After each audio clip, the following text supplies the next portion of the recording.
at 17 years old, started as a busboy in the Roy's restaurant empire as part of the first opening staff. And 22 years later, I was a part of a group that had built 60 restaurants around the country, internationally. There's a lot of different areas that people don't realize until it's too late, that if you don't get these right up front, you've sunk yourself before you even started. Exclusively on the Oysterlink podcast, the fastest growing hospitality job platform in the US. Meet Adam and Terry, the masterminds behind PLA Sporting Lounge. From launching just days before COVID to winning Best of Hollywood Night Out 2 years in a row. These guys didn't just build a bar, they built a full-on experience. 25 screens, immersive game simulators, and next-level food. They break down exactly how they hire, scale, and run high-performance restaurant teams. Only on the Oysterlink podcast, your weekly dose of stories and insider tips from America's top hospitality professionals. Adam and Terry, thank you for joining us today. Thank you for having us. Yes, sir. Thanks, Matt. So to start, could you please introduce yourselves and tell us a bit about your career path? Who would like to start? I'll go. My name is Terry Lee. I am the co-founder of PLA Sporting Lounge. And career path, how I got here, is that what you are looking for? Yep. Well, actually, mine is very different than Adam, and that's what makes us a good partnership. A lot of my background is very eclectic, but a lot of it is in real estate and business in general, and running businesses, building and selling them.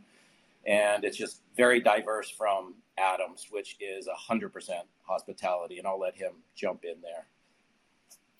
Yeah, I've been in the hospitality, sports, entertainment world my entire career, from washing dishes when I was 15 years old to where we are now with Terry and I founding this company almost 6 years ago. I was fortunate to, as a young man, I moved to Hawaii with my dad as a teenager, and there was a unknown chef at the time named Roy Yamaguchi that opened his first Roy's restaurant right down the street from where I was living. And I, at 17 years old, started as a busboy in the Roy's restaurant empire as part of the first opening staff. And 22 years later, I was a part of a group that had built 60 restaurants around the country, internationally. Roy himself had won James Beard Awards and, really just become this celebrated, chef that he is today. And then when we exited Roy's, I was living in Dallas at the time, and I was introduced and recruited to a little small company in Dallas that no one had heard of called Topgolf. And so I was the very early days of Topgolf, when we still thought we were just a golf driving range. We didn't even understand this, media, sports, entertainment monster that Topgolf has become. And my time at Topgolf is ultimately what led Terry and I to PLA, right? We saw this amazing, entertainment brand combining sports and entertainment and technology, and ultimately, that started the wheels turning for us on, how could we take that approach, but, do an indoor version, do a smaller version that didn't need 30 or $40 million to open each one. And so my experience at Topgolf with that restaurant background is really what, is driving kind of the PLA concept today. Yeah, and that was, had a front row seat with Adam and another friend of ours, Brian O'Reilly. They're the two that spearheaded Topgolf's flagship in Vegas. The big, if you've ever been there, it's pretty incredible facility. But I watched that from the ground up and watched these guys work on it. And from my real estate background, was thinking, man, we need to capture this magic of entertainment and activity, but to Adam's point, not have to spend 30 or 40 million to deliver it. And so that's kind of where this concept was born out of.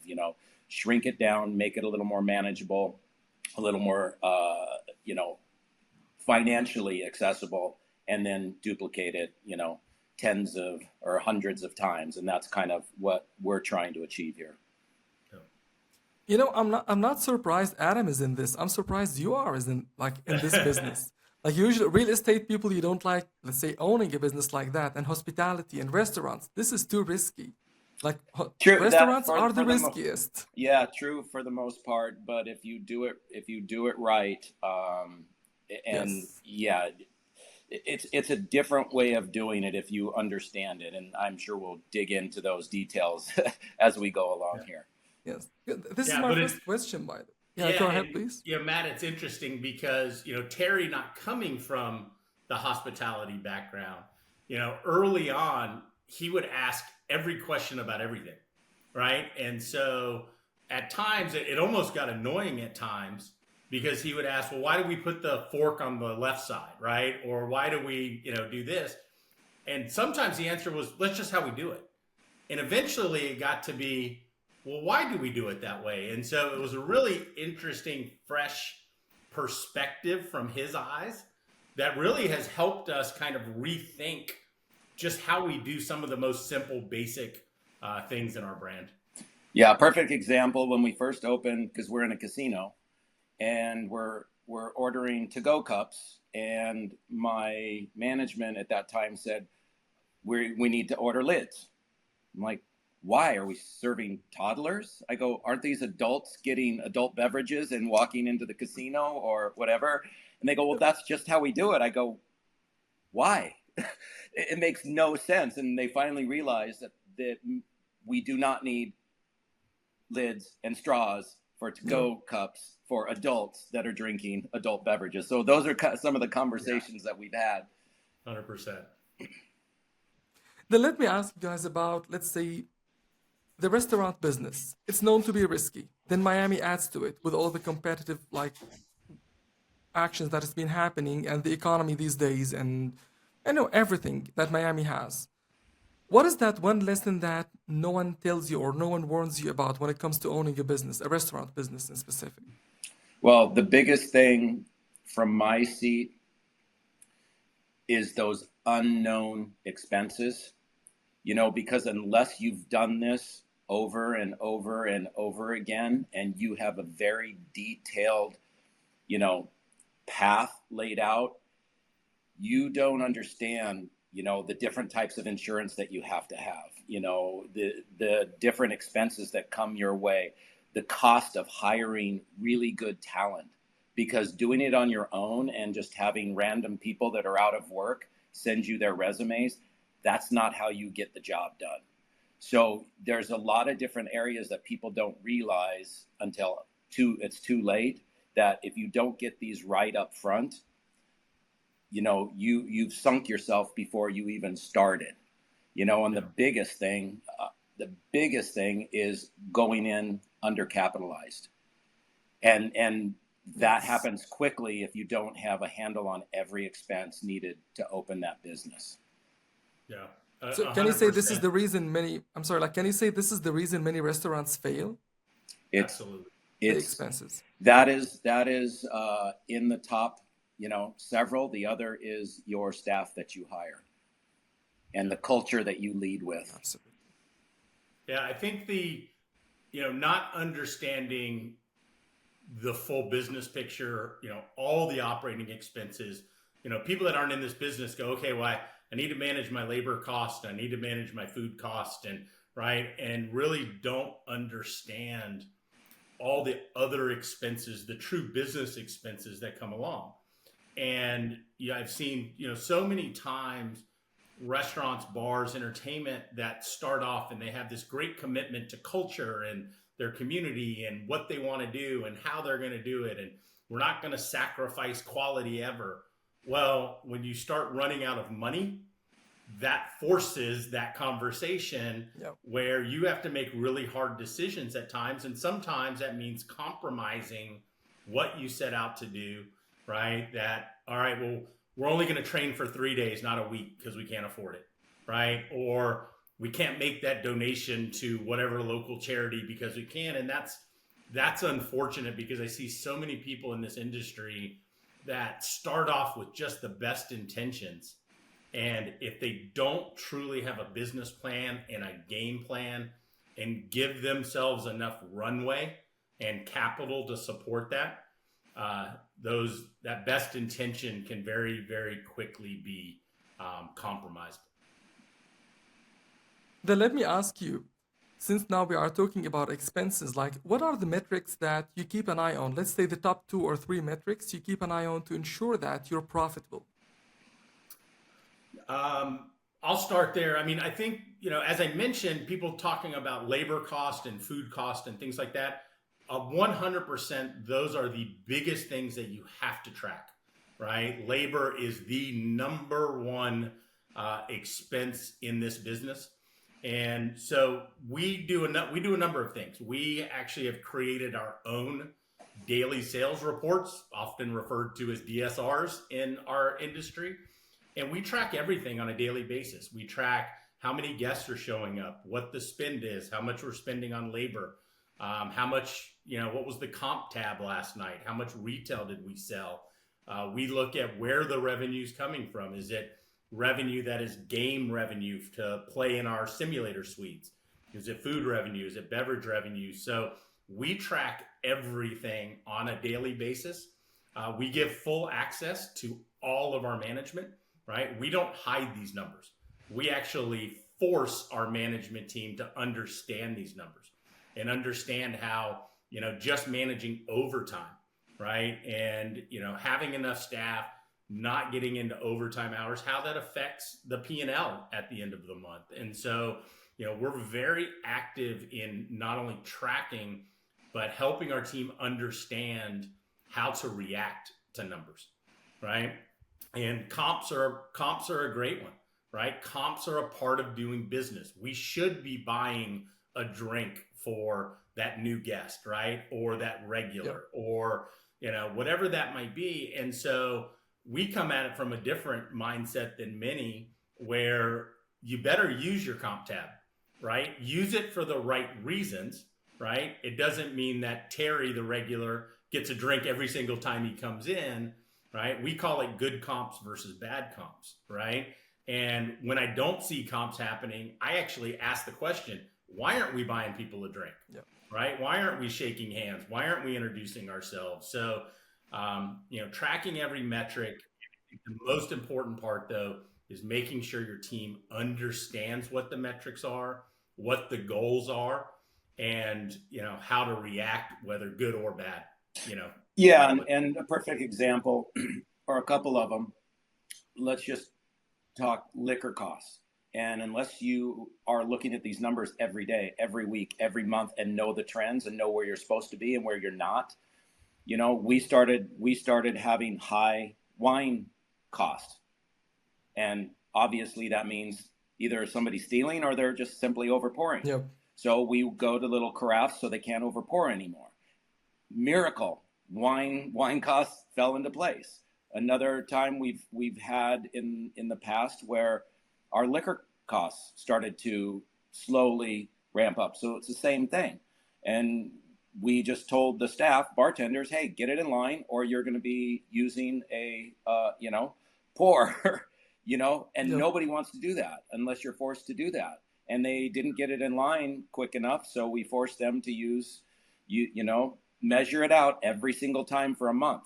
Guess what? We haven't had any problems with that pour for a very long time. They got the message that it needs to be in line. And again, we're not looking to underserve or over. There's a perfect amount that needs to get poured. If you're not doing that or trained to do that, you shouldn't be in that position. So they get it right back in line. And again, to Adam's point, you don't get to resolve these things unless you are aware of them. So you have to know your numbers inside and out. And Matt, I think the last thing I'll add to that is on a higher level, from Terry and my seat, we have weekly, monthly, quarterly, annual budgets, forecasts. We look at our year over year sales trends, right? And so we are very, very clear with our management that they know what's the goal, right? What did we do last year? What do we need to do to beat that? What do we actually think the realistic budget is, right? And we measure against that all the time, right? And so I was taught very early in this business that if you're not managing your business every day, there's no way you can manage it at the end of the month. Nice.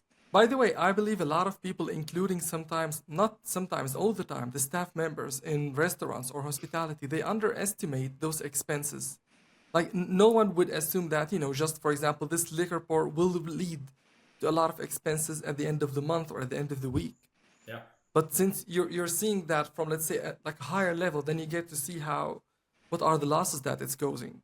Yeah. And I think the maybe even the more dangerous part is when we're not pouring what we should be and the guest isn't getting what they're paying for, right? And that's where Terry says that balance, our guests should feel like they're getting a good pour, right? That the food has the quality that they're paying for. And so I see that also. I think that's a very, very bad trend in our industry as people are fighting, rising commodity costs and things like that.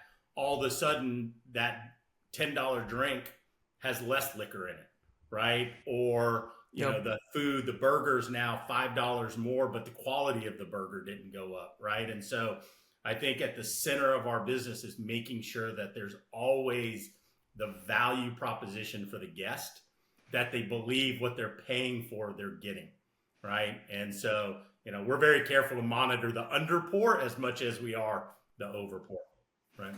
And Adam, you mentioned the labor cost, and everyone has been talking recently about automation and AI and replacing the staff and everything. Have you seen that is it worthy? Does it work? Or is it just fluff right now? There's nothing on the ground.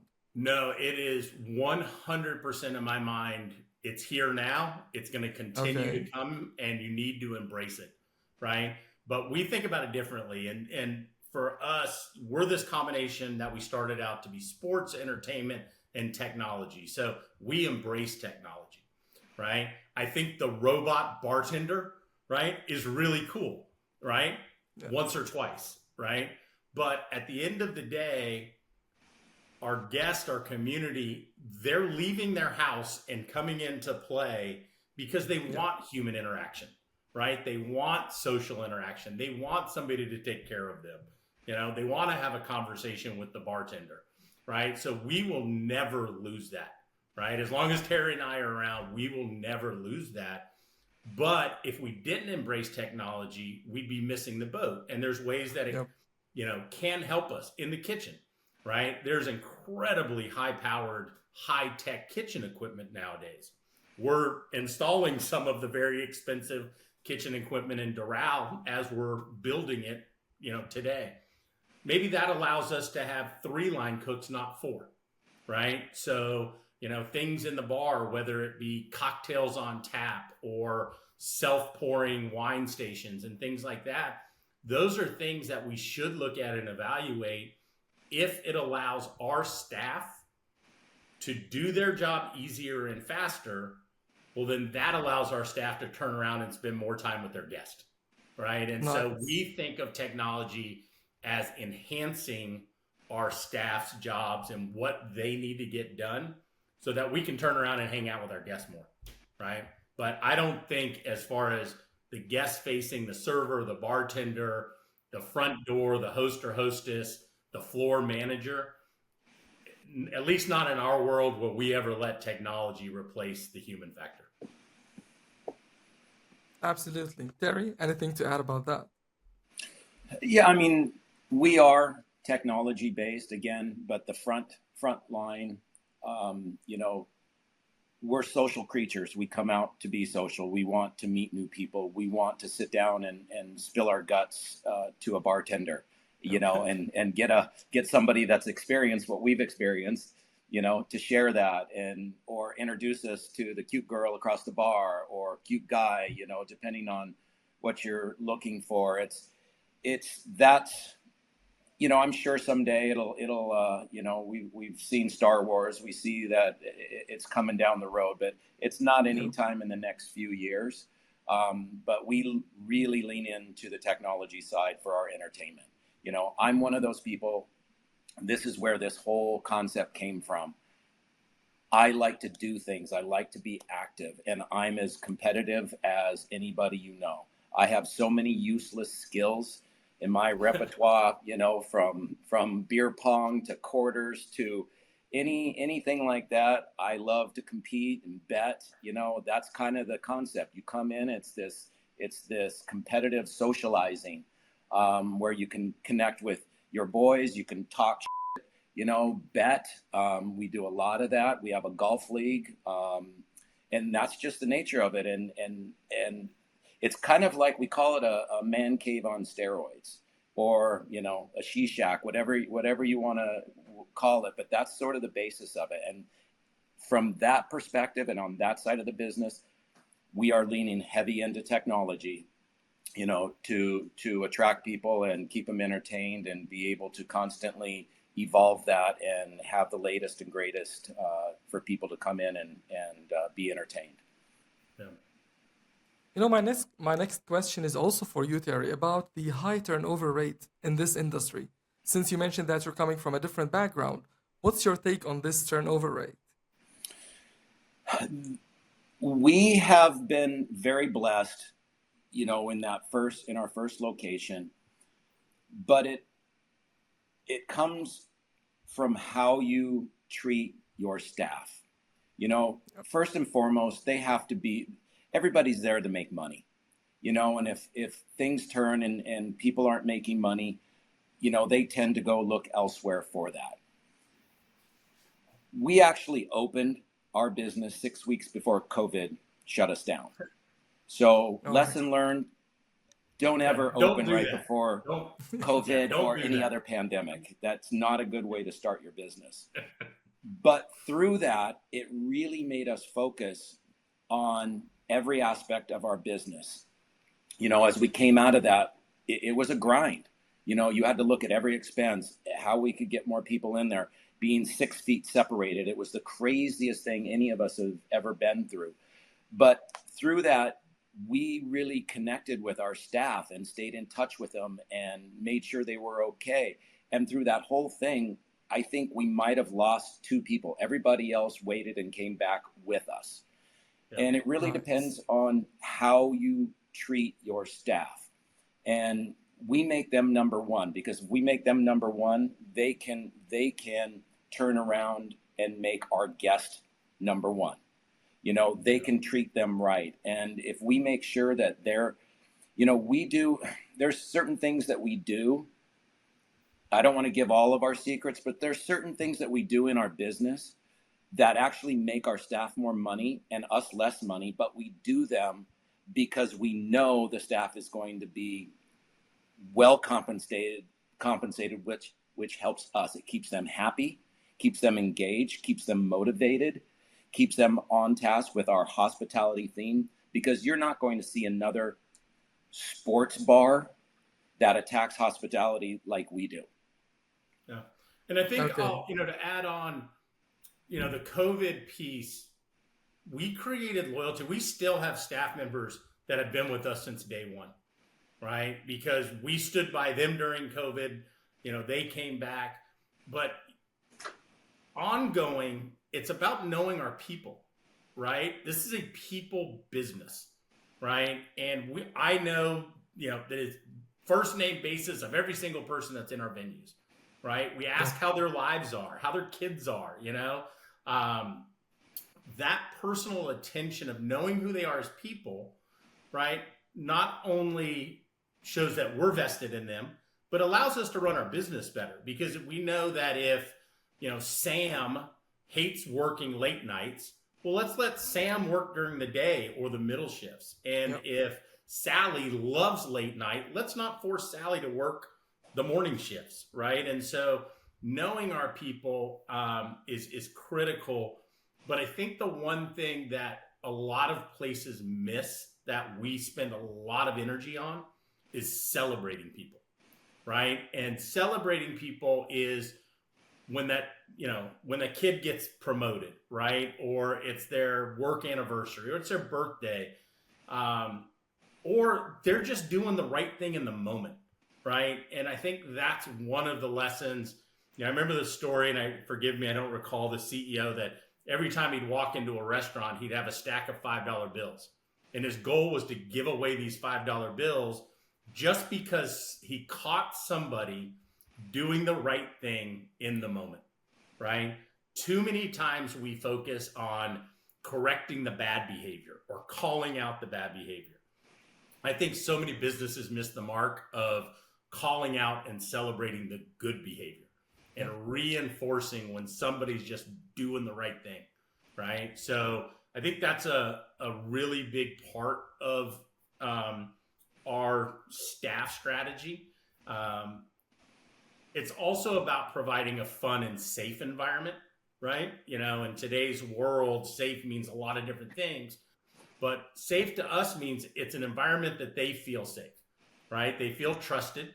If we're doing the wrong thing, they feel safe to tell us, hey, you guys are absolutely wrong, right? This is what we should be doing. And we listen. And I think accountability also, right?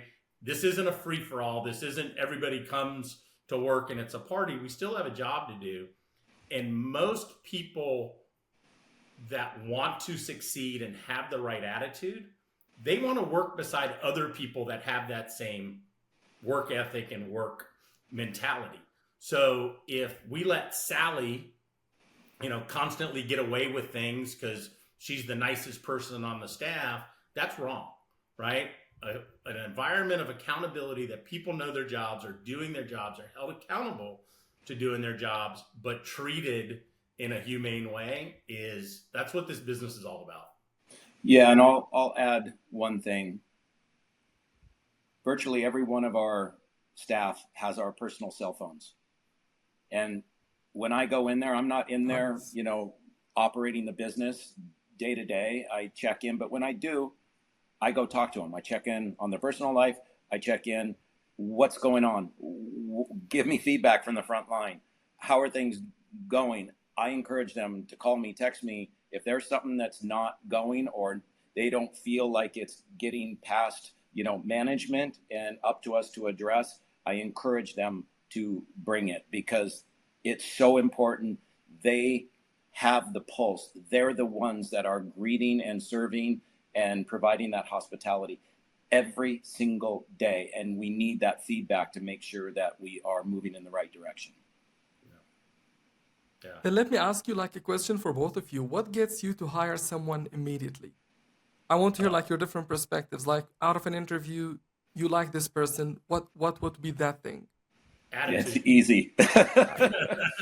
Yeah, I think we're both. It's attitude and personality, right? And back in my Roy's days, we had this amazing culture at Roy's that's still very alive and well in Hawaii. But we called it that spark in the eye, right? That sparkle in the eye when you talk to somebody, you knew they were a people person, right? They wanted to be around people. They wanted to talk with people, right? And I think too many times hiring mistakes are made when you're hiring based on a resume, right? Or you're hiring based on experience, right? I would much rather have the completely unexperienced ball of clay with the great attitude, and we'll teach them the rest, right? And we'll teach them the way to do it, as opposed to, I've worked in the biggest restaurants, or I bartended in the biggest nightclub, or I've whatever. There's too many times that you put resume and experience ahead of attitude and personality. One of my favorite stories is, and she's been with us from almost the beginning. Megan started at the door. I think it's her first job in the restaurant business. And she had the best attitude, the best personality, greeted everybody with a smile, could talk to a wall, would stop people walking by, get them to come in. And she was there for probably a year and was constantly, can I be a server? Can I be a server? Can I be a server? And finally, we didn't want to move her from the door. She was so good at the door. We did not want to do it. But when we finally did, the first night after her training that she was solo, she was sitting in one of the bays counting her tips and just started bawling. And she had made, I think, $800 in her first her first night on her own and was just so overwhelmed and so grateful. And she's still, to this day, one of our best employees, best servers, always smile, always joking around and having fun with the guests, just never lost it, and just added so much value to us, not in that door position, but as a server where she should be and earning, a lot more money. And it's one of my favorite stories to tell. Yeah, and she's a trainer for us now. But even when she became a server, she was the first one to say, "Hey, if you guys need help training the host on the front door, let me know." Right? Like that type of attitude. Like, you guys gave me a chance. How can I help in return? Right? Then let me ask you, what's the, let's say, biggest mistake that other restaurants do when they're hiring? You mentioned like the mistakes, Adam, but you never went deeper into it. Yeah, I think it's hiring.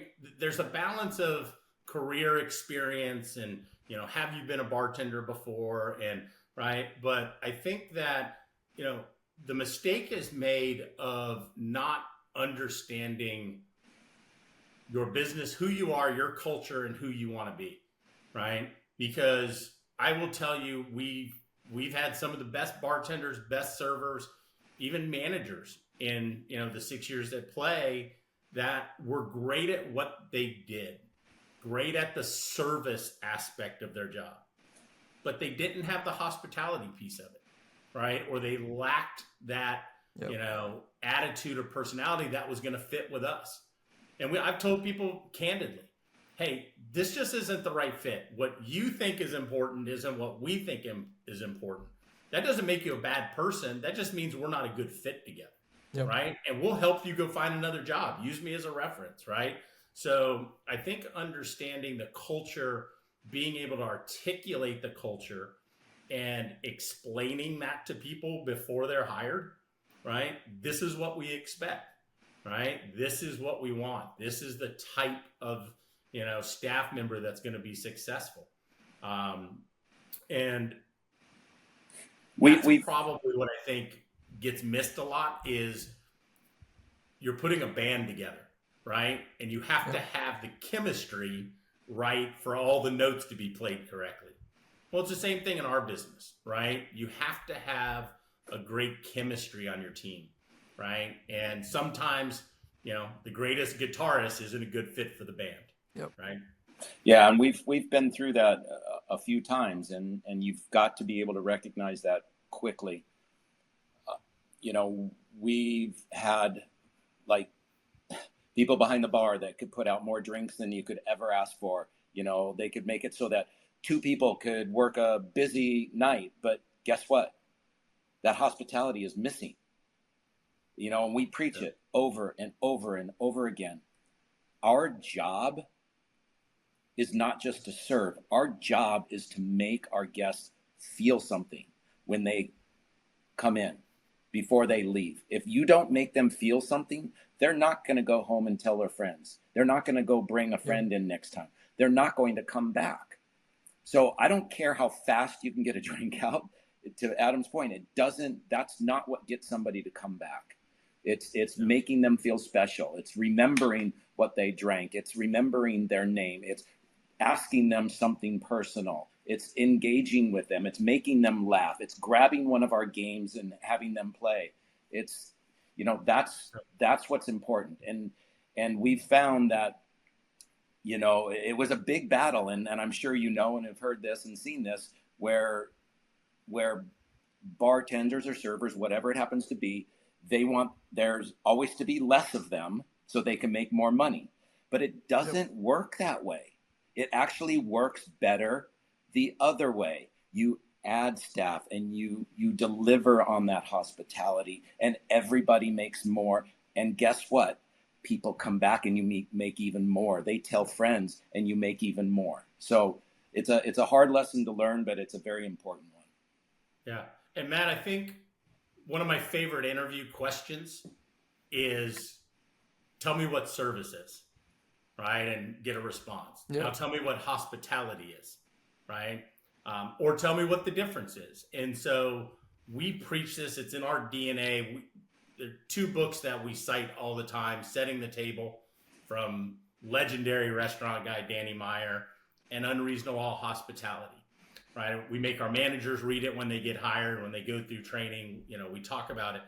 And that difference is service is what you do for someone, right? We took their order correctly. We made their drink correctly. Their check was correct when we brought it, right? The steps of service were done correctly. That is very important. But hospitality, to Terry's point, is how you make someone feel, right? And if you understand the difference, service and hospitality, you can execute service with this hospitality element. It's the secret sauce. Nice.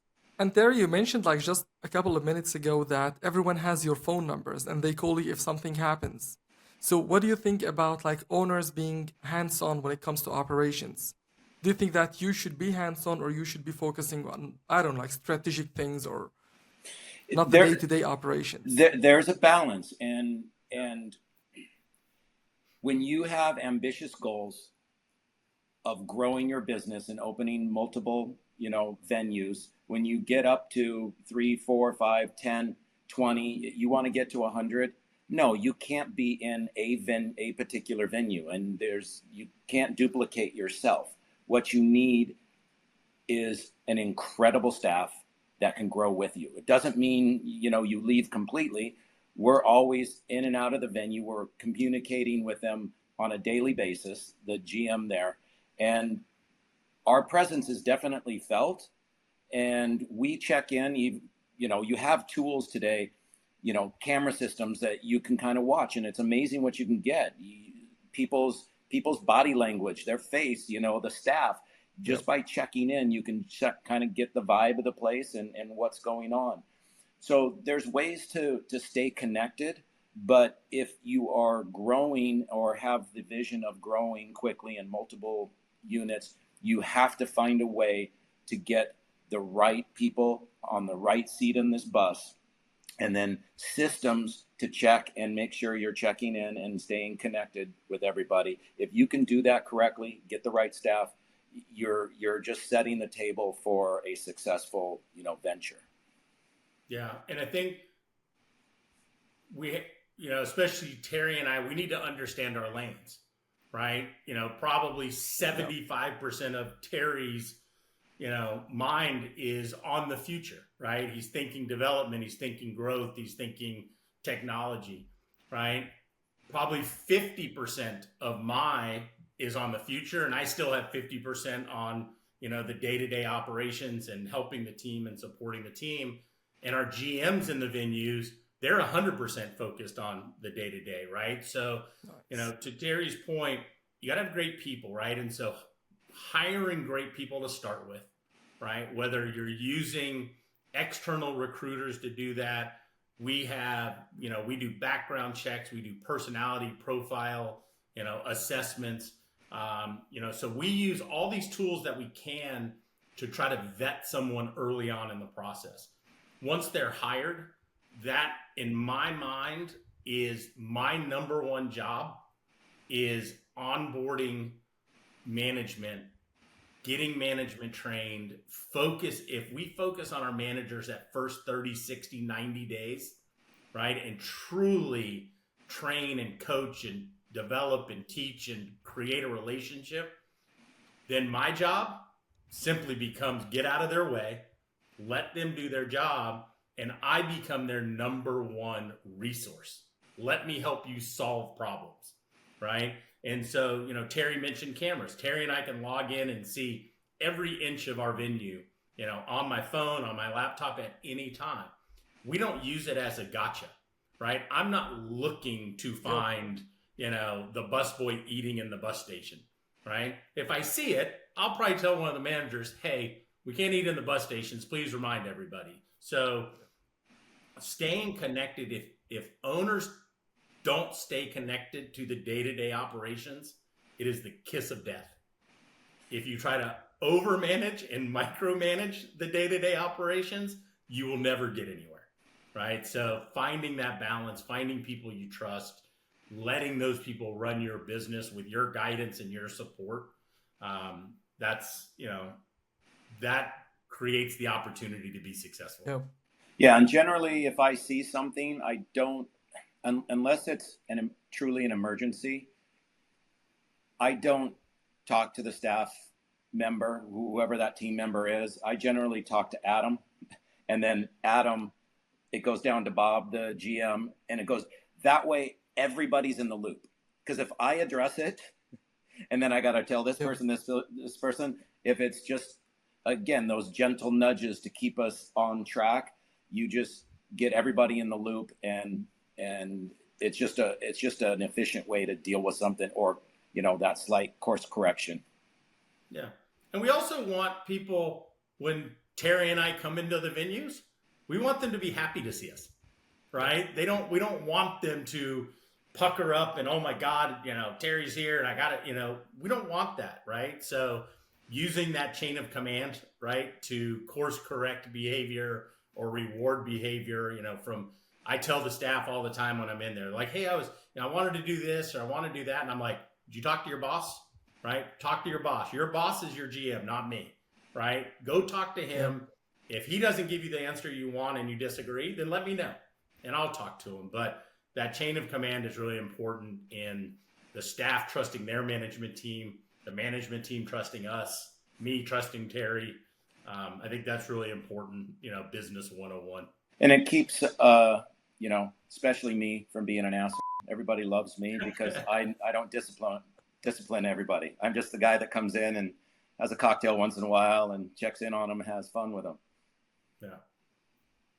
So talking about strategies, you just mentioned locations, like you mentioned expansion. So may I ask about like your future plans? Well, we've got quite a few. We are just starting. So our general plan for the future is expand wherever the Hard Rock will go and has room for us. So we just started the conversation about going into the Las Vegas venue. I think pretty much everybody in the world knows by now that the Hard Rock, or the Seminole tribe that owns the Hard Rock, they bought the Mirage from the MGM a few years ago, and it's going to open November of 2027. So we just started the conversation there, and they're doing the space planning for other venues like ourselves. So we'll be starting to work on that one. It's 2 years off. We've got one in Sarasota we're looking at. We've been looking at West Palm for a while. Adam actually lives in just north of Dallas, so we're looking in his backyard. So we're open to different locations.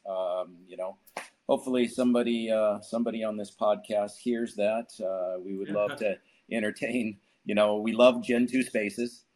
Keeping that upfront budget down when we open. We look for, probably 6,000 to 10,000 square feet. Probably that 6 to 8 is a typical restaurant, national chain type that might turn over.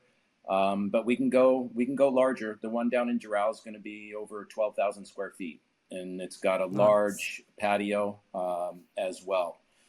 So we're pretty flexible. That's one of the things, from my real estate background, when we plug in all the entertainment elements, it's very flexible and modular. We want it, if something gets to be, out of date or boring, we want to be able to quickly switch it out for some other entertainment, something that people can do. We are constantly looking for locations, and obviously anybody interested in investing in this concept, love to entertain that as well. Yeah, and I think, Matt, right now we're primarily focused on the Florida, Texas markets for a number of reasons. Both are very pro-business states to start with. As Terry mentioned, I'm in the Dallas market, so the Dallas-Fort Worth market. We think markets like San Antonio and Austin and potentially Houston at some point. But we'll get outside the Florida, Texas markets, fairly quickly as we start to expand. One of the things that we're probably the most proud of is some of the people that are involved with our organization that will help us grow. I mentioned Roy's Restaurants earlier that I spent 20 plus years. Roy Yamaguchi, chef founder. Roy's an investor with us today. So that's cool that my old boss believes in what we're doing, right? And then on top of that, Ken May, the former CEO of Topgolf. Ken's the one that brought me into Topgolf originally. Ken is an investor with us and sits on our board of directors. And so Ken is probably the most active investor that we have. Terry and I have weekly calls with him, to think about strategy and growth and development and people and resources. So we've got big plans to grow. We think we could do 30, 40, 50, 100 of these around the country eventually. And we are just embarking on this growth expansion path, literally as we speak, with Doral opening in January. Yeah. Yeah, and one other notable, I was blessed years ago to get introduced by a mutual friend to Tony Robbins. He actually wrote one of the first checks to get us started. Nice. This is big. Yeah, we're trying. Can to you tell us about it? Right? Yeah. We're acting local, thinking global, right? That old, So we're trying not to get up ahead of ourselves. We know the most important thing that we'll ever do is open number 2 successfully, right? And then hopefully number 3 and 4. And because if you don't know, if number 2 and 3 aren't right, you're never going to get to 20 or 30, right? And so we are heavily focused on making sure Doral gets all of our support, attention, and every opportunity to be successful. But we think our location at City Place in Doral and the Doral community is just a perfect fit for us.